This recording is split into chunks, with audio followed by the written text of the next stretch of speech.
ये बढ़िया दांव लग गया, जीत जाओ, नहीं कभी नहीं जीत पाओगे। लूट मच गई यार, लूट मच रही सच्चिदानंद की। जीवन तुम्हारा ऐसे सुखमय हो जाएगा, शब्द नहीं हमारे पास, नहीं है शब्द वर्णन करने के। लाडली जी की कृपा के, लालजू के दुलार के, आज हमारे ऊपर दुलार है, तब हम यहां सब बैठे हैं। नहीं समझ पा रहे आप, आपको लग रहा है हम पैसा लगा के वृंदावन आए हैं, हम पैसा लगा के वृंदावन वास कर रहे हैं। भूल जाना, भूल जाना। 60,000 वर्ष तक ब्रह्मा जी ने तपस्या की कि वृंदावन में रहने की तो मेरी सामर्थ्य नहीं, अगर गोकुल में रहने को मिल जाए तो। पास नहीं हुआ सरकारी कागज। 60,000 वर्ष की तपस्या, अपने 60 मिनट भी नहीं बैठ सकते एकाग्र होकर के, अपने को वृंदावन वास।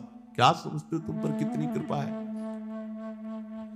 श्री यमुना जी का पावन दर्शन, वृंदावन धाम का वास और संतों का उच्छिष्ट और राधा वल्लभ नाम, ये जीत गए, अब कुछ बकाया नहीं रह गया। अच्छा, रोज यमुना जलपान ना करो तो बैठे हो तो यमुना जी की वाई आ रही, यहां तो माला माल है, काहे को टेंशन ले रहे हो, काहे को बेमतलब सुख समुद्र में बैठकर जल रहे हो।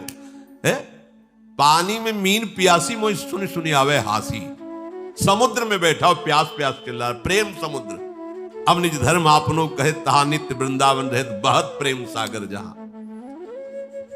वृंदावन का वास हमें मिल गया या वृंदावन का आश्रय मिल गया और मुख में नाम चल रहा है और संतों की जूठन मिल गई, तो आप कहोगे कि आज से भेजिए फिर जूठन। ये आप पा क्या रहे हैं, ये क्या पा रहे हैं? जूठन का मतलब रोटी दाल की जूठन नहीं है, भूल जाओ। यही संतों का उच्छिष्टामृत, उन्होंने जो अनुभव किया, स्वाद लिया, वो तुम्हें दे रहे। जो नाम हमारे गुरु जी जप रहे, जो नाम हमारे आचार्य जप रहे, वही नाम तुम्हें मिला है। हरिवंश महाप्रभु के श्रीमुख में निरंतर राधा वल्लभ राधा वल्लभ राधा वल्लभ, वो आदेश कर रहे हैं, राधा वल्लभ लाल को हृदय ध्यान मुख नाम, वही तो चला रहा है परंपरा से। आप क्यों नहीं जप रहे? चलत फिरत सुनियत यह श्री राधा वल्लभ लाल, अमृत नाम है राधा वल्लभ, अमृत नाम। प्रियाजू को अधीन करने के लिए बहुत सुंदर अवसर मिल गया है। श्रीधाम वृंदावन हमारा सहायक है। गुरुदेव हाथ पकड़ करके ले चल रहे, हम लड़खड़ा के गिरेंगे भी तो इतने समर्थ हैं, हमें पकड़ लेंगे।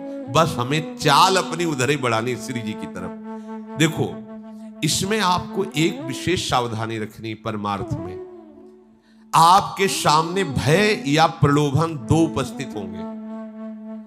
आप माना भयभीत हो गए, लेकिन बढ़ना प्रियाजू की तरफ ही। प्रलोभन हो गया, देख रहे उस भोग की तरफ, लेकिन कदम तुम्हारे नहीं रुकने चाहिए, बढ़ना प्रियाजू के, तो जीत जाओगे। अगर प्रलोभन में खड़े हो गए या भय से पीछे मुड़ गए, घाटा हो जाएगा। नागरी दास विश्व ते न्यारी, लगी गई हाथ लूट सुख राशि। सुख में निमग्न हो जाओ। जिसकी सहायक प्रिया प्रीतम, उसको गिरा कौन सकता है? अभी तुम समझ ही नहीं पाए, तुम अनाथ हो क्या है? इतना हम देखते हैं व्यक्ति में अपना भार लिए डोल रहा है, तब परेशानी ये लगती है कि अरे पागल, तू काहे को इतना भार लिए? मेरे प्रभु घोषणा करके कह रहे हैं, योगक्षेमम बहाम्यहम। तुझे भरोसा नहीं हो रहा? केवल तू राधा राधा बोल, बस चिंता मत कर, भविष्य की चिंता मत कर, अपने पालन की चिंता मत कर, अपनी रक्षा की चिंता मत कर, मेरा भजन सुरक्षित बचा रहे, बिल्कुल चिंता मत कर। वो हर समय आप पर नजर रखे हैं। जो प्राप्त कराना है आगे आगे प्राप्त कराते जाएंगे, जो बचाना है, रक्षा करना है, वो रक्षा, ये उनका भार है, हमारा नहीं है। हमारा सिर्फ काम है राधा राधा राधा राधा राधा। प्रभु कह रहे माम स्मर, सतत मेरा स्मरण कर। अब इस बात पर ध्यान देते हैं कि स्मरण हमारा सतत क्यों नहीं होता। स्मरण तीन तरह से होता है। एक होता है बोधजन्य, एक होता है संबंधजन्य, और एक होता है क्रियाजन्य। बहुत ध्यान से सुनना, बड़ा लाभ का विषय है। भगवान का आदेश है, तस्मात् सर्वेषु कालेषु माम स्मर, मेरा बार बार स्मरण करो। स्मरण तीन प्रकार से होता है। एक होता है बोधजन्य, एक होता है संबंधजन्य, और एक होता है क्रियाजन्य। जो बोधजन्य स्मरण है, इसमें भजन करना नहीं पड़ता। ये बहुत कृपा से स्थिति होती है। एक बोध संबोधन है स्वरूप का, आत्मस्वरूप का बोध, ब्रह्म बोध संपन्न महापुरुष कहा जाता है, आत्मस्वरूप। और एक बोध शब्द होता है इस बात का अनुभव हो जाना कि मैं श्यामा श्याम की हूं, श्यामा श्याम मेरे हैं। मतलब ये कहने सुनने